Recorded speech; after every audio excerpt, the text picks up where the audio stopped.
Become a member of the National At-Home Dad Network, an organization focused on providing advocacy, community, education, and support. Connecting with households where dad is the primary caregiver of the children. We do this through our webinar and podcast series, mental health support groups, regular online social events, as well as our annual convention. The National At-Home Dad Network is a 100% volunteer organization. Without the generous support of its members and the community around it, we would not be able to continue the work that we do. Becoming a member gives you access to past convention speaker presentations, the ability to vote for board members annually, and ensures that the organization's fees and bills are in positive standing. Oh yeah, it should not go unmentioned that there is some cool swag headed your way if you decide to become a member. For only $35 a year, your membership provides you with the exclusive content only we can generate, and you'll be supporting an organization that benefits families all around the country and world. By advocating for them, offering them community, providing education and guidance, and supporting them to grow in their parenthood journey. And one last thing, if you contribute $500 or more, you will become a lifetime member.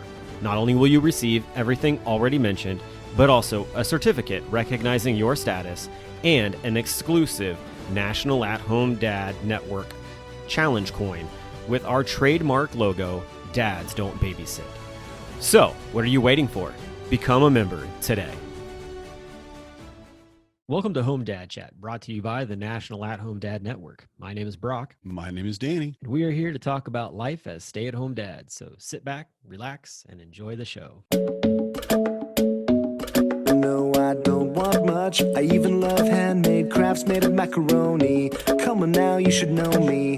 Times I might eat too much. No worry about my weight, got the dad bod rocking on me. Sketches on my feet, cargo shorts look good on me. I'm a dad, that's what I do. Hey everybody, welcome back to Home Dad Chat. Tonight we have a guest, don't we, Danny? We do. We do. We have one of the greatest guests we've had all night. We all night? Yeah. Oh, yeah. That's one way to put it. Only one, but still, that makes him the greatest, right? That's true. That's true. And then we have a fly on the wall as well, but we won't mention what that is. But anyway, man, yeah. So we have Josh, and I didn't ask you. I usually do this before we start, but that's okay. I do not know how to actually pronounce your last name. Let me just try real quick, and then we'll see how it goes. And I'm not going to say it starts with a D, ends with an H. I was going to say Demogorgon, but that doesn't really quite work. I'm going to say Domosh. Perfect. Yeah. Oh, I got it.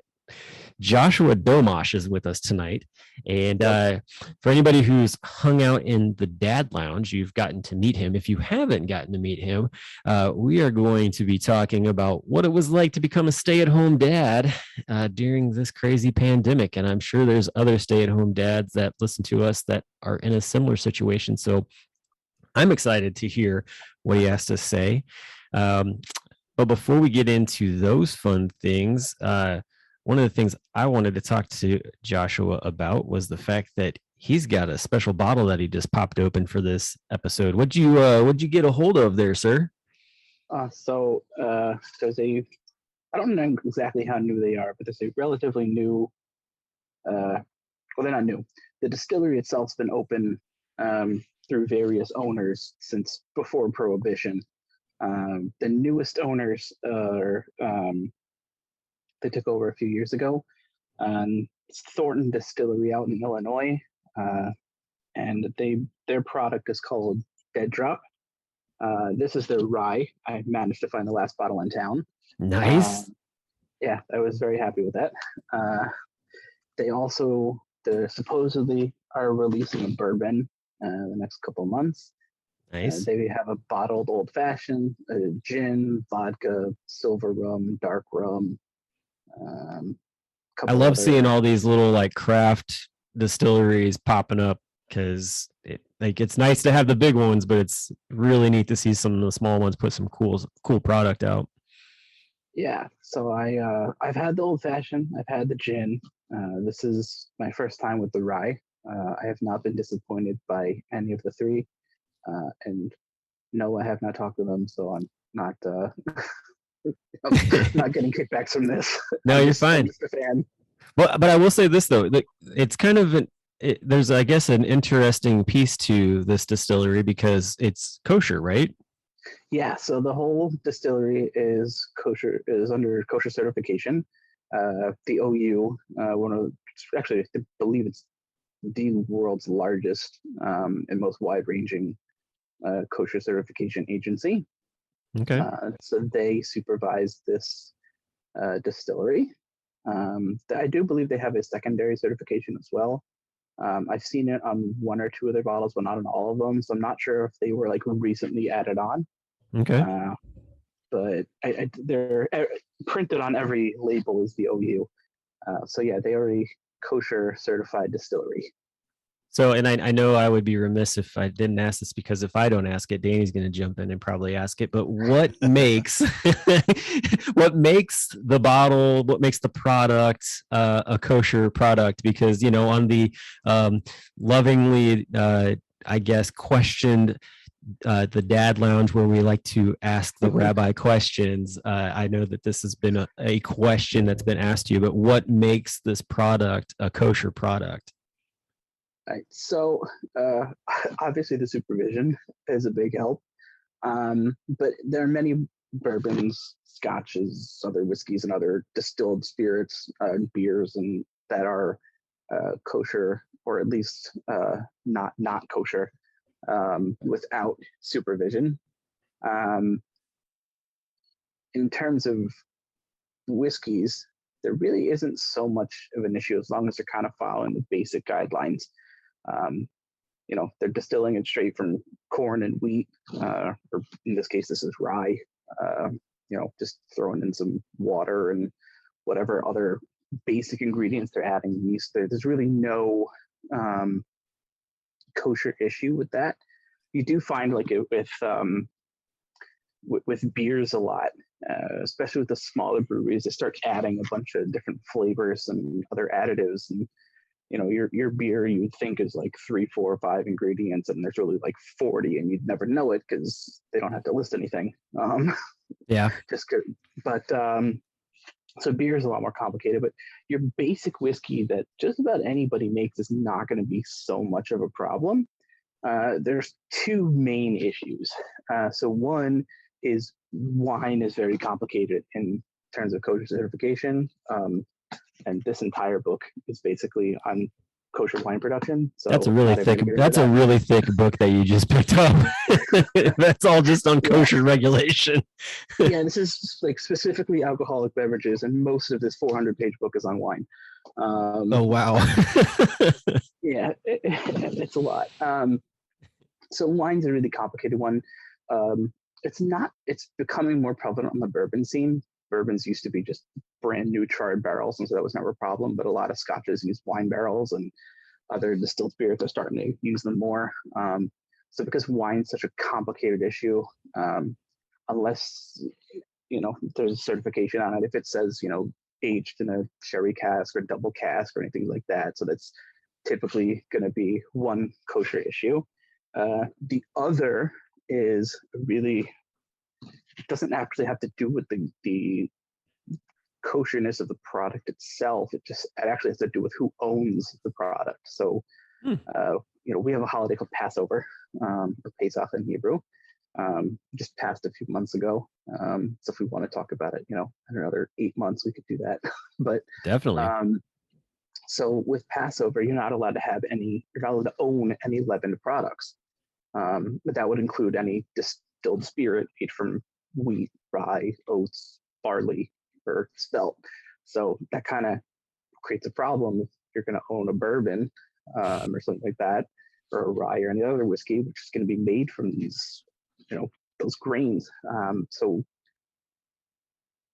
with whiskeys, you have to age them. So if you own them over Passover, that even though technically on a, call it a biblical level, you technically could benefit from it after Passover. There's been a thousands of year long rabbinic enactment to say that anything that was made from any sort of leavening that was owned over Passover is no longer kosher. Not just on Passover, but not ever again to anyone. So the way around that for a lot of people is they either give away or they sell. Like for me, I have, whiskeys I've had for years, and what I do before every Passover is I sell it to someone non-Jewish, and after Passover buy it back. So if he were to drink it on Passover, fine. Like, that's my loss. That's the risk I take instead of drinking it all myself before Passover. But with bourbon companies, you can't really, drink all of that right before Passover. Yeah. So there are some companies, Thornton Distillery being one of them.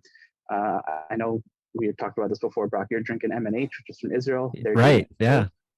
They sell the whole distillery to someone not Jewish. Typically it's done through the kosher agency, and then they buy it back, the whole distillery and production, after Passover. That's some interesting changing of money, I guess. That's very interesting. So what happens, that's how the Buffalo Trace kosher works. The Buffalo Trace, so they're owned in a large part by a Jewish family. Yeah. And they have a couple non-Jewish executives. So what the CRC from Chicago came down, it says this all on the back of the bottle. They went and worked with them, and they made specific runs over the last few years. And what they've done is those new runs, they've marked them, and every year the family sells all these barrels to the non-Jewish executive. It's like a VP of something with the company, and after Passover they buy it back, and then we get Buffalo Trace Kosher, which I know you've seen me drinking that a couple of times, Brock. Yeah, no, definitely. I've even seen that actually when we went down there. I think there were some guys that were looking for it when we went down for Home Dad Con last year. So yeah, so I've definitely seen that. Yeah, but it's a pretty rare bottle. So I know people like who aren't even Jewish or don't keep kosher. They're looking for it also because it's kind of a newer novelty, kind of rarer product. Yeah.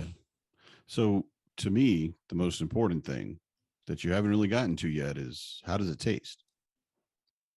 Which one, the Buffalo Trace? The rye that you're drinking. That we've been talking about for 20 minutes, and you and I have talked about already. And I know you've mentioned it in the past. So he talked to me about it too. He sent me a thing. He's like, I'm cracking it open and it smells awesome, but I'm gonna wait to taste it till you get on the show. So how is it? Yeah.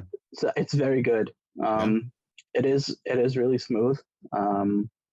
What are some of the notes you got coming off of that? There's definitely a nice vanilla note coming in. Okay.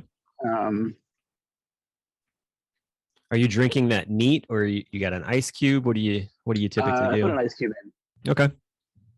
I like, especially the first time I have a whiskey, a lot of times what I'll do is I'll just put like one ice cube in, so I get a little watered down while I'm drinking it. I don't typically like putting a splash of water in. With scotches I do. Instead of ice with scotches, I use my whiskey stones and then just a splash of water. There you go. Yeah, so that's cool. This is just an ice cube. Well, I gotta say, honestly, the information you gave about just like how all that works within like the world of kosher and just the Jewish rabbinic traditions, that kind of thing. Like I had no idea that. It seems like a very interesting process. To have a 400-page book on just that process is quite interesting to me. So I used to work, before I became a stay-at-home dad, I worked in kosher supervision. Oh, okay. So I had to know a lot of this stuff. In fact, this book is an even bigger book. This is called Kosher Food Production. Oh gosh. It's a textbook, not for rabbis or for kosher agencies. It's for like the food engineers and the technical guys at companies that want kosher supervision. So it's really for them to understand the whole process that goes on with, the company, the supervision agency coming down and, they're going to go through ingredients and they're going to go through the process. They're going to see what else they're making in the factory. So there's a lot involved, and it's kind of there as a guidebook for these engineers. Not everything's applicable to every company. Some of it's specifically for dairy and others, for other things. So, some for pastries, some for cheese, some for fruits and other stuff. So it varies by product, obviously. But this is just like a background for those engineers and technical workers. But it's a great book. It's also like 500 some odd pages and no pictures. It's a great book for someone that's very, very interested in what it takes to make kosher. It's a great book whatever for it is, guys who production. work in a factory. Right. Yeah, exactly. For this perhaps small niche of people in the world, it's amazing. That's like an engineer being like, this is my favorite book ever. And like, what is it? And it's like, it's thermonuclear science or something. Like, I'm good. Yeah, applied mechanics. I used to have a refrigeration manual that I just loved, and it was the geekiest, nerdiest thing. And I'm like, oh no, but look at what it talks about: thermodynamic law and the transfer of heat. And then what? No. Now I know, Danny. Now I know why it is that you have that one kid that really loves the science guy on YouTube that has the super intense biology book. He comes by it honest. He really does. Really, I would say probably more Marnie, because he's just intelligent. Well, there's that too. But I definitely have, because the engineering and everything about it. And I have to imagine too, with the book that you're talking about, if it goes into this, but a lot of things that you have to do to change how your factory is set up or how your production area is set up, what you have to do differently in all the different stages. Yeah. And I can see it needing to be very specific. So so there's different. I know this isn't tonight's topic, but while we're here, this is a great bonus conversation. I love topics. We never have those. There's different, there's different kind of fields within the kosher supervision world. You have like restaurants, which is very different than like a commercial setting or like a caterer or something like that, which is very different from the industrial, like factory setting. So this book really is geared more towards the industrial and to a certain extent the commercial guys. But it's really mostly for that industrial thing, like the actual production of food, as opposed to like putting ingredients and things together to make a meal that happens with the caterers or restaurants. I worked in restaurant and catering in those two different areas. The last store I worked in actually was kind of both. We did some catering stuff, but we were more like a little mom and pop grocery store. Well, I had no idea that you had any kind of background in that. Like, I actually didn't know what your background was outside of being a stay-at-home dad. So that's really cool to find that information out. But it's also really neat from the standpoint of like, I love learning little nuances about just production of things, especially when it comes to, alcohol, just the different types of production that it is. So that to me is intriguing. So thanks for sharing all that. That's really cool. My pleasure. We like you said, I probably get some variation of the, why isn't this whiskey kosher? Or what makes it kosher? Like every other week on the Dad Lounge. Well, good. Now everybody you can just point them to this episode and be like, just listen to this, and I don't have to give you the whole spiel. Put it in like bold italics in the show notes, like Domosh explains why whiskey's kosher. I definitely am going to have to put something in there like that for sure. So I've actually got all that written down here. So some way it'll get put in the show notes. But you like you said, so you went from being a kosher supervision to being a stay-at-home dad, and obviously that's happened just within the past couple of years with the pandemic and everything. So, and I've recently seen pictures of your little guy, and he's adorable. Thanks. And so the problem is he knows it. Exactly. Well, that's how it works usually. I mean, my youngest, she knows it too, and that's the problem. But so how did kind of all this come about for you? I mean, was it straight up pandemic related, or was there any sort of like planning into it? Like where were you guys at? How did that all come about? All right. So we had David, my son, when we've been married for trying to think now, 4.5 years. We got married in the end of October 2016. And he was born in January of 2021. So yeah, we were married a little over 4 years when we had him, and he actually really was a surprise. No, I mean it was good. Like he showed up on your doorstep one day and was like, "Hi, yeah, Dad." Exactly. Somebody just dropped him off and was like, "Here, you want a kid?" Well, in the past we would call that a stork. I don't know what they call Right. it. No, what I do is when I go to the supermarket with him, I put him in the cart. I'm like, by the way, there wasn't a barcode on this kid. Like, how much is he? Mm-hmm. I found this in aisle 6. There were only 2 left, but I didn't want the other one. Can I return this bundle of Joy? Yeah, that we'll call it Joy. That helps return him. I did it at Costco the other day. I was walking out like checking the receipt. I was like, by the way, I didn't pay for the kid. What was the response from the checker? She kind of looked at me and she's like, "That's okay. You've probably paid a lot for him as it is." Yep. You definitely need to tell him you still have the receipt. You need to keep that in there because my kids have benefited greatly. In fact, I'm like, I have a receipt. I can take you back. Like that, right? Yeah. So anyway, yeah. So born in 2021. So true COVID baby all the way then. Yeah. For that. So we had. I'm not going to go too much into it, but we had within our first year of marriage, my wife had 3 miscarriages. And one of them was ectopic. And then a couple of years later, she had another ectopic and had like a tube removed. And it got very complicated. And at the time, we weren't really like as COVID started. My wife was working in the hospital. She's a nurse, and we weren't really expecting anything. And we're kind of like, this is a really not so great kind of time to, have a kid right now.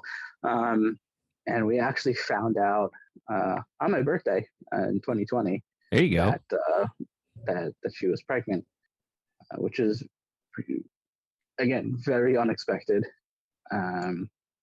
Especially with all the stuff that happened before, and it was really anxiety provoking because again, anytime she'd been pregnant before, there'd been really difficult complications. Oh yeah. And thank God, everything went mostly okay. I mean, it was a definitely interestingly medically complicated pregnancy for my wife, and she ended up they induced him, and he was born about a month early. Okay, so he was a preemie then, or? Yes, he was a preemie. He was born at like 36 weeks or so. Okay. In January 2021, and my wife had already taken off from him a few weeks before then, because again, like I said, it was a little medically complicated, and so she had off, and then from there she had however many weeks of between the pregnancy disability and then FEMLA and everything else, and she went back to work in the middle of May. So were you working like while in the role of kosher supervision, like while she was pregnant and everything then? Yeah, so I was working in the store, and it was a very seasonal store. So from like the end of September to the beginning of May, like we're only open 5 days a week and very limited hours. And where the store is, it's a beach town, so there's not so much going on in the winter. 70% of sales are in the 13 weeks of summer. Yeah. So, but I mean, she's doing nursing, and you're working in food service during the pandemic. Thankfully, so she loves developmental pediatrics, and when we moved back to New Jersey after I got my rabbinic ordination, and I started working in kosher supervision, she was just kind of looking for any nursing job to kind of get her foot in the door with the organization. And so she was working in bed management at the time. So she wasn't really seeing patients. She was just kind of tucked away in an office, seeing every patient that came in the hospital. And so, she would come home and she'd be like, yeah, well, there were this many COVID patients today. And, like, she was seeing numbers, 2 weeks before they reported. And it was really a miserable time on her. And I can't imagine what would have happened had she actually been taking care of patients. Yeah. Direct interaction. Yeah. So she was definitely not in direct care, which was, good. She just got COVID for the first time a few weeks ago. We all got it. It was my second time, but everyone else's first. We don't know what the baby. He never tested positive ever, so go figure. But he was definitely sick. But anyway, so she was working in the hospital, and she was actually also managing the transfers between hospitals for the entire southern district of her organization while she was doing the management thing. And that's a lot of logistics. She was like running people, trying to find beds in this hospital and that one, and running people back and forth. And on top of the COVID cases, she was also dealing with the heart attacks and the strokes and like everything else is rolling in. So that was definitely stressful. And I was working in the store, and what we did was we actually closed like 2.5 weeks before Passover. And a week and a half maybe before Passover. And Passover that year was like, I want to say it was like the middle of April. Mm-hmm. Like, it just got too complicated by, late March to keep the store open when everything was going on. So we closed it, and we opened back up after Passover. We didn't let anyone in the store. We took inventory of literally everything, created an online website, and the manager and I were going around scanning everything and watching everything and then making all this food, prepping it into boxes. People would place orders online or call in and place an order. And, we would get their name and the car that they had. Oh, yeah. And, they would come up and, they would text like, hey, we're here. And we'd go out and drop it in their trunk. It was like 3 times the work for less money. Yeah. So you're doing all that, everything else is going on. And, and so at what, so during like the pregnancy and stuff and, like you're going through all that, like where did the conversation come into play of consideration of being a stay-at-home dad or like, how did that come about? It didn't really come in yet. We, once we had my wife had her maternity leave, and we're trying to figure out really what to do with daycare with him, and between just finding daycare in general and also dealing with COVID and everything else. Right, because this is like are you looking at like March of 2021 at this point? No, so she went back to work in May. Okay. So we're looking at roughly March, and then we realized that in New Jersey, if you work and you have a W-2 or whatever to show for it, you can also take maternity leave and have it paid. Okay. So, and with COVID, they increased it from 2/3 to 85% of your salary. Nice. So when my wife went out of work, I actually took paternity leave. Good.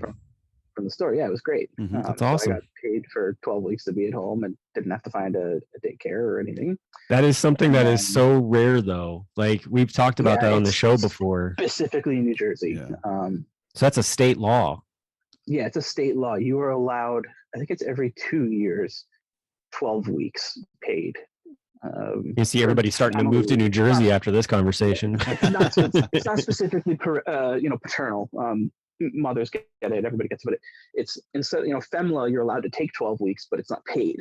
This says on top of that, you're allowed to take the 12 and you get a salary for it. Nice. They pay you to, but you could use it also, if somebody, God forbid, has, a family member that's sick or something and need, to take the time to take care of them or run them to treatments, whatever. You could also take it. It's not specifically for paternity leave, but paternity leave is a legitimate part of it. That's or awesome. A legitimate qualification. So I was able to take that. So I officially started the paternity leave, like getting paid wise, like the beginning of June. Okay. I took like the first couple of weeks unpaid because we were trying to figure out how to exactly apply for it for me and everything. Mhm. So, and it officially ended Labor Day of So September. last year. Okay. Yeah, like the beginning of September. And we're still trying to figure out, like, okay, we got an extra 3 months of not having to deal with the daycare, but we really need to find something. And then my son got sick in April of last year, and then he just started having these weird fevers like all the time, which to this day he still has, and we're still not sure why. But we went to the pulmonologist, and because we were trying to get in for a couple of he's also we're contemplating if there were allergies or anything involved, so we're trying to get either the pulmonologist or gastroenterologist, both of whom deal with allergies within the system my wife works with, just to get him in the door so we could start exploring that. And we met with the pulmonologist, and he was like, you know what, let's do a workup on him when he turns 6 months old. Let's see how his immune system, like his personal immune system, is developing. And we did. This is July of last year, and it came back wonky. Mm-hmm. And we're like, okay, now what? So trying to remember where we even went first. I think we went to hematology first to start looking at all that stuff. Is where you start jumping around to different specialists trying to figure out what's going on, type of deal. That's a story in and of itself. Right. Well, and that's what I was going to say too, is like, I kind of don't want you to go too far into the weeds with that, because I want to be able to bring you back on for the show where we just talk about, like, you'd mentioned in a previous conversation that when we kind of were setting this up that, just talking about the whole idea of children who have like just sort of like medically fragile is the way it was. So like I want to basically bring you back on for kind of just talking about that specifically. So don't go too far, don't go too deep in that. We'll just basically tease everybody with the fact that that's another episode that's coming up later. So how did you get from paternity leave to being a full-time stay-at-home dad? Was it just did y'all just sit down and talk about it, or was it something that just naturally occurred? So we had talked about it when we started going to see some of these specialists. Mm-hmm. And we were hoping, we'd get an answer kind of quickly. Of course. Yeah. As I said, so I'm sorry for, not saying spoiler alert beforehand. No, you're fine. Don't have an answer, but, we, obviously we were hoping for some sort of answer quickly, and we're thinking like, okay, we'll get an answer, we'll figure it out, and then we'll go from there. But when we started seeing it was more complicated than that, and then my son was in the hospital overnight in September last year, we kind of just were like,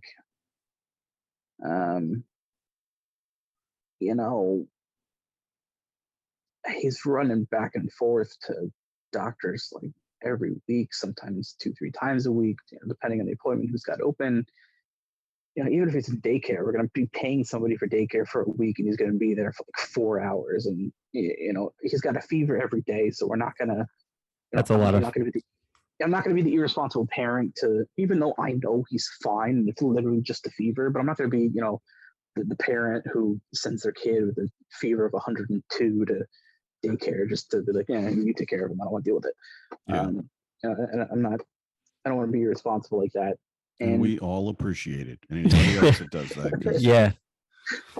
Well, because that's something, it doesn't just happen in daycare. It happens at school too, especially that was a big thing even before the pandemic. It was just like constantly said, like, don't basically like hop your kid up on, Tylenol or whatever and send them to school. And then, that's just frustrating in itself. And then you get like 2 days, 3 days later, like, oh yeah, like, this class has like a kid with strep throat, or this kid had the flu or whatever. It's like, great. All of the kids were set up with that. So everyone's exposed. Yeah. Everyone's exposed. Yeah. We didn't want to do that. And I had I was last summer, I was doing also for myself. I had gone for a sleep evaluation and found out I had sleep apnea. And then I got diagnosed with B12 anemia. And so I was trying to also like figure myself out at the same time as we're figuring my son out.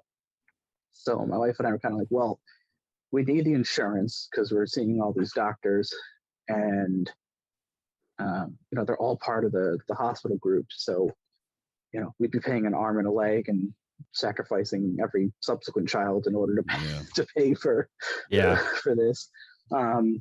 So like my wife can't not go to work, and she was making more than double what I was doing as a kosher supervisor.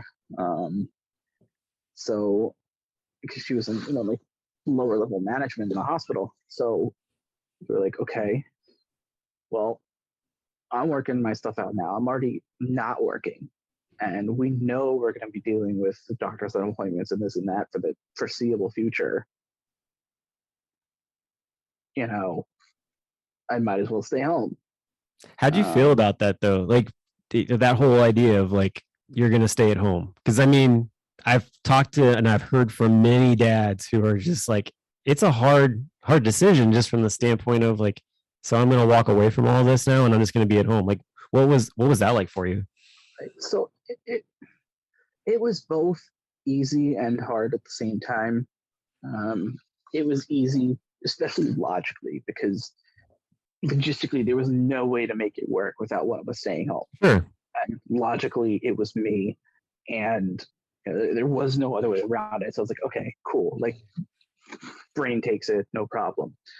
In terms of leaving kosher supervision and that sort of stuff, I mean, I had fun with it.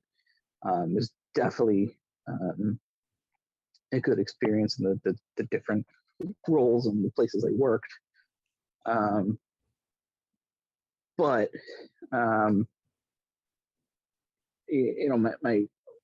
my kid's more important than that, and there are days I miss it. There are days I think to myself like, okay,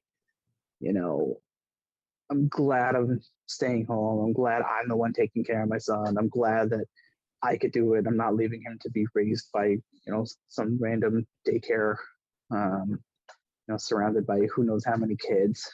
So I'm glad I can do it and give him the structure I want and the values I want. Yeah.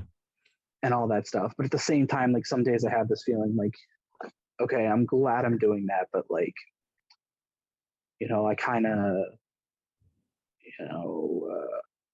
I gave up Joshua and just became David's dad. And then I get mad at myself for thinking that, because why should I think that? Like, this is my son. This is the most important thing, for me to be doing. Like, okay, so what? And I'm like, yeah, I'm like my own personal growth, my own personal, like I'm stagnating, this, whatever. So, there are some days where I'm like, kind of locked in that struggle with myself, going, this is what I know I should be doing, and I enjoy doing it. I'm happy to do it, and I love being able to play with my son for 10 hours a day. But there are those days where I just go, well, I wonder what I could be doing if not for this. Yeah. And then I hate myself for feeling like it. So it's like, and on those days it becomes that like, well, I hate myself for feeling like that when I shouldn't feel like that, but I do. And but I would it's a vicious cycle. It can be a vicious cycle. Definitely. It definitely becomes a vicious cycle sometimes, but I would really say 95% of the time, probably 98 even. I don't feel like that. It's just the occasional thought kind of pops in my mind, like, How do you, so when you get in that situation, like, what are some ways that you maybe have like figured out how to like kind of break away from that? Like, cause I know for me, like I've got to I've either got to talk to somebody or something along those lines. Like I've got to have that, I don't want to say like a coping mechanism, but some way to break that cycle or train of thought of negative talk to get back to a positive. Do you have a specific thing that you do for that? I wouldn't say I have a specific thing. There are certain things I can look to and say, despite the fact that, most of my time is not my time, there are still some things I do for myself. And I can still say, look, I'm still, going through this. I'm still finishing a book or two like every week. And, I've told Danny before that, a lot of times I'm in the middle of like 12, 15 books at once. And, I just, it's the way my brain works. I process a book and then, if there's a certain section that I want to process what's going on, or, the concepts or philosophy or whatever I just read. So I'm going to drop that for a little bit and I'll go back to this one. Like last weekend, I finished 2 books that I was working on. Had about 70, 80 pages left in each, and I just knocked out both of those. So there are certain things I'm still, doing personally for myself. And I can speaking of books, by the way, all those books that are behind you, are those, can you say that you've read all of those books that are behind you, or are they a collection of some kind? Say, forgive the back of my head. Not read all of them. I've read a good portion of them, or decent portions of many of them also. And I use a lot of them every week. And there's a lot more in here than just these 3 shelves behind me. There's and those are not Encyclopedia Britannicas, although they have the same sort of color structure. What what are those books that you have back there? Because I mean, they look pretty fancy. So there's a lot of different kinds of books in my office. I have a lot of books on, as you said with the Ask the Rabbi comment, I said I do have rabbinic ordination, or if you want to call it. So a lot of them I used for rabbinic studies, and they continue to go through. So there's a lot of books on Jewish law, and then there are also, I have an entire like 6-shelf bookshelf that's dedicated to thousands upon thousands of letters that were written by different rabbis to people asking questions that run the gamut of Jewish law. So those are pretty fascinating to read sometimes. Yeah, that would be very interesting to read, definitely. So I have some, trying to think, the oldest ones I have, I think if I have anything younger than that. Now the oldest ones I have are from like the 1500s.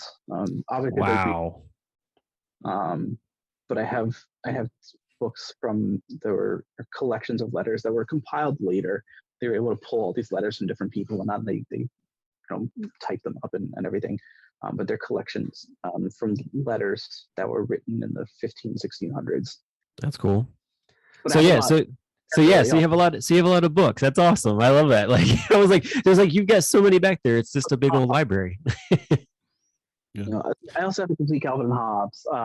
I used to be a big Civil War junkie, so I have nice. Bruce Cadden series, Shelby Foote. I have philosophy. I dabble in a lot of things. Not cool. In thermodynamics, though. Sorry, Danny.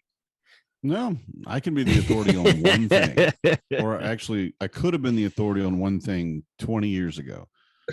Now you probably still know as much as I do, He goes to a cooler place, I think. I was going to say, anytime I need help with any of my appliances, I know who I'm calling. It's not the Colligan man. I'm calling Danny. Well, I'll try. So I do want to address one thing, because I know we're running out of time. So just to make a point of it, basically, because it's important to me. It's all about me.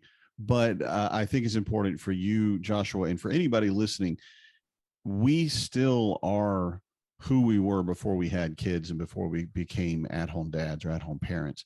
And we do lose that in this job. That starts to diminish, and we sacrifice a lot, and we become so-and-so's dad. And that's a wonderful and amazing, just incredible, we laud the men that do this. This is an amazing thing, or the parents that do this. But we shouldn't ever have to feel bad about wondering what would have been like if I hadn't stayed home. Where would I be? Because just like any other job, if you give too much of yourself to it and you lose who you truly are, you're really not going to be giving everything well to that job. And you'll end up, after the 20-year stint that we have in it, if we have one kid, you get all the way through and they're in college and yay, we're all done.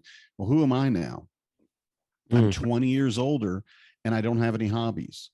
I don't have any real friends left. I've got other dads, but they still have kids and I can't hang out with them or whatever. So having an ongoing understanding of who we are and what we enjoy as ourselves, as Joshua, as Danny, as Brock, is very important, I think. And I really want to say that and get that in on this episode because I know we're out of time, so that everyone understands that if you keep yourself in that mix, even if you're not maybe the primary thing that you think about, that you keep yourself in that mix, you're really going to be benefiting your family more in the long term, because then you still have things to give, like we talk about what happens with you and your spouse once your kids grow up. You want to keep that. We try to date our wives all the time because we have to keep that. And it's the same thing with us, whether it's reading, whether it's, disc golf, whether it's whatever you do, keeping that. And even that certain longing of who you might have been without having made the sacrifice, I think that's healthy. And I really think that's something that no one should feel bad about. So I know you're not like crushed by it. It's not overwhelming, but I did want to make that point in case anybody else out there, because that's a common feeling. No, and I just wanted to kind of say it that, so that everybody understands. I definitely appreciate it. I know it's a normal feeling. I know it's it's not a bad feeling to have. Or bad to wonder, what if? Yeah, it's a normal human, thought process. But like you said, sometimes we just get, stuck in that cycle of it. We got to pull out of it. Definitely. So, along with what we've been talking about, I'm curious, what's the balance been like between you and your wife with just, the switch, the whole kind of, it's not so much like a role reversal of like you were making more money than she was, but now just this like you're at home, she's at going to work and coming home kind of deal. What's that balance been like for you guys? It was really rough to figure out at first, and when we first had David, my wife was still in school. She's working on her master's degree, and she finished in August of last year. So she was on the tail end of her master's in nursing leadership. So, and she had, when we first had him in January, she was taking one class, and she was kind of working her way back into like the summer semester for a couple of classes and going back to work. And that was a challenge, trying to figure that out. That first semester where she was back at work and I was at home, and after work she'd come home and do schoolwork. Yeah. And we're getting back into that now. She's going back to school to be a nurse practitioner. Financially just makes the most sense. Yeah. So we're it's an ever evolving process, I think. Yep. I totally get it. Well, I think that honestly, like you said, it is an ever evolving thing, and there's you're constantly trying to figure out, and you're new to it. I mean, you're like what, just coming up on your first year? I mean, really? So my first year. How old's David? 16 months? He's turned 18 months on Friday. Yeah.